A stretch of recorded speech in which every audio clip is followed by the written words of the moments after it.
Hi guys, welcome to Future Recapped. Today, I am going to explain an American science fiction movie called Teleios. Spoilers ahead.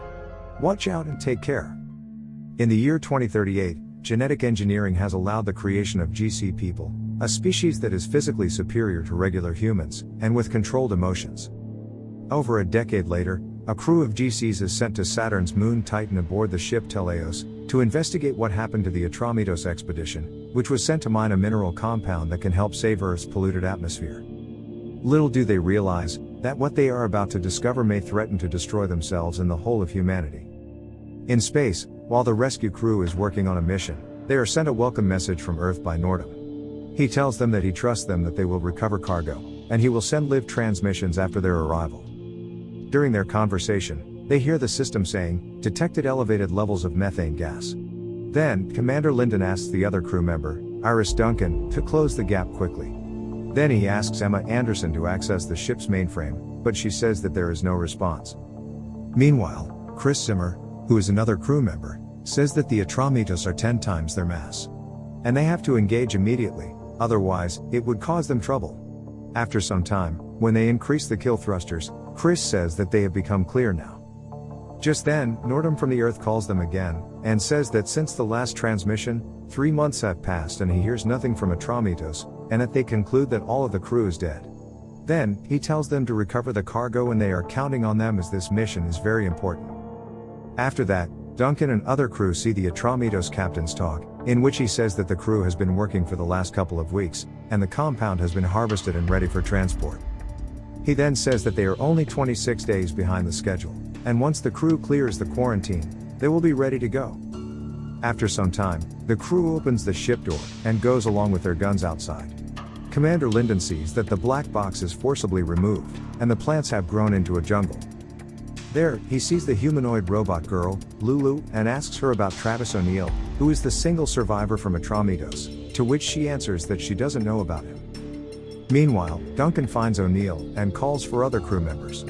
Then, Captain Linden asks O'Neill, that if he gives him any important information regarding their mission, they will appreciate it. But O'Neill does not reply. Captain Linden then tells Duncan that she is in charge of getting information from O'Neill from now on. Duncan then goes to O'Neill and tries to talk to him, but he does not respond to any of her talks. She then discusses his psychological condition with the crew, and gives a suggestion about the humanoid robot girl Lulu, to check O'Neill's behavior in her presence and absence. After some time, they hear some noise within the ship. All the crew members along with their guns move to check. There, Duncan sees that O'Neill has escaped. She calls other members. Captain Linden then asks her to check the machine room. When Duncan arrives there, she finds O'Neill holding a gun on her. She then drops her gun and asks him if there is anything he wants to tell her. O'Neill then seems to say something, but soon Captain Linden arrives and asks him to drop his gun as its fingerprint is locked and will not work. Later, Duncan tells Captain Linden that O'Neill wanted to tell something, but because of him he did not say anything, and if he has given the lead of O'Neill to her, then he should let her do this, to which he says that makes him talk. Then, the crew sees Nordum again on the screen, reiterating about giving the cargo mission as a priority, and considering all other things as secondary. Now, Duncan again tries to talk to O'Neill, and after a while, he only says a friend, to which Duncan goes away and lets Lulu come inside. In the camera room, she sees that O'Neill is saying something to her, and then he kisses her. After that, she goes to talk to Orson, whereas Orson tells her that he forgot why he came here. Duncan thinks it's funny, and asks him when the last time was when he forgot things, to which he says that he does not remember this as well. Now, while Duncan is waiting outside for Lulu to come, she feels shivering in her hand, but she ignores it. Then Lulu arrives, and Duncan asks her about what O'Neill told her, to which she says that he said that while they are not able to always be close to each other, in his mind they both are together, every moment. Hearing this, Duncan gets surprised. Duncan then goes to O'Neill and tells him that Lulu is a hardware machine, and she understands all languages, and if he wants a good friend, he should rather talk to her than a robot. On the other hand, Dr. Orson and other crew members discuss that O'Neill is lucid, and they should try to torture him to make him talk. The scene then moves to Anderson, who wants to take a shower which isn't working. Soon, Chris arrives and helps her, after which she starts kissing him, and then they have intimacy together. Duncan then watches O'Neill on the screen, and sees that he is talking to himself. She then asks the system to detect language, which says that it's Russian. Suddenly, a disturbance occurs inside the ship, and all the doors stop working, and shows system error. Duncan then turns on the screen and sees that Chris is wearing a belt with rope behind it, and he is going to close the open door, which is not working due to a system error. Seeing this, Anderson starts crying to see Chris in this condition, as she has developed feelings for him. Duncan then asks her what happened, but she continues crying.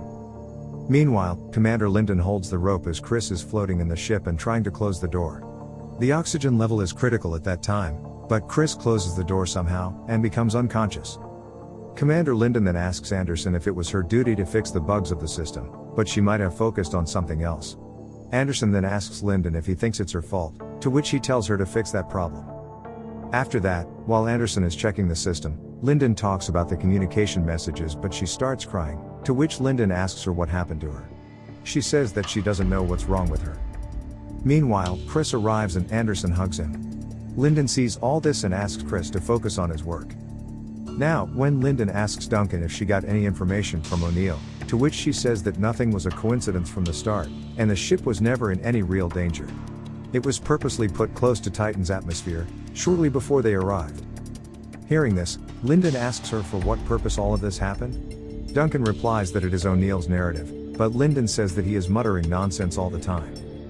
Duncan then shows him the screen, and tells that the crew had a dispute about cargo that led to warring factions later, and that they weren't told all this about cargo before. Duncan then tells him that earlier when O'Neill was putting a gun on him, he was not aiming for her, but the panel behind her, which has a water filtration system. She then says that the compound badly reacts with water. After hearing this, Linden says that this information does not tell anything much about O'Neill, and that she should only focus on what she came for. Now, Duncan goes to O'Neill and asks him about the cargo, but he doesn't respond.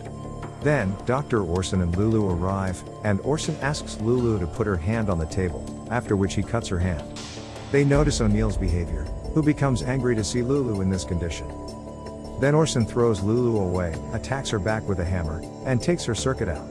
Seeing this, O'Neill starts crying, and tells them to stop. At that moment, Orson asks him about the tracking code, to which he responds with the tracking information. Duncan asks him about the compound, and he says that he will tell everything but needs a bit of time. On the other hand, Linden asks Chris to go with him on a Titan mission. Now, after some time, Duncan again goes to O'Neill and asks him to tell her all the information about cargo and the mineral compound. O'Neill tells her that they didn't know that when the compound makes contact with water, it could cause lethal effects, as one drop of the compound in their water system made all the water poisonous, which caused the death of the crew. He then says that they tried to contact Nordum from Earth, and he said that the compound was not what they thought it was. Nordum gave them a solution that there is a water filtration system in the ship which is Glencrest patent protected and can help eliminate the compound.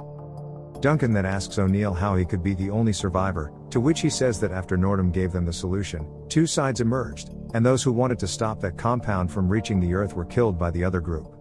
In order to save himself, he then killed the other group. Now, on the other hand, Anderson again communicates with Nordum from Earth.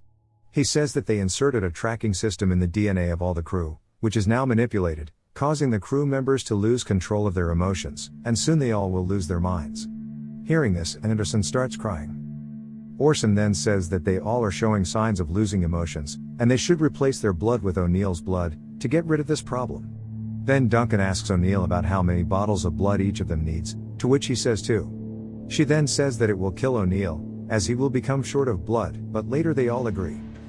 While Orson is with O'Neill to take out his blood, Anderson tells the other crew members that she thinks that Orson wants to kill them all, and she reads some literature quote, after which Duncan realizes that it was not O'Neill who killed the other members in Atromitos, but it was Lulu.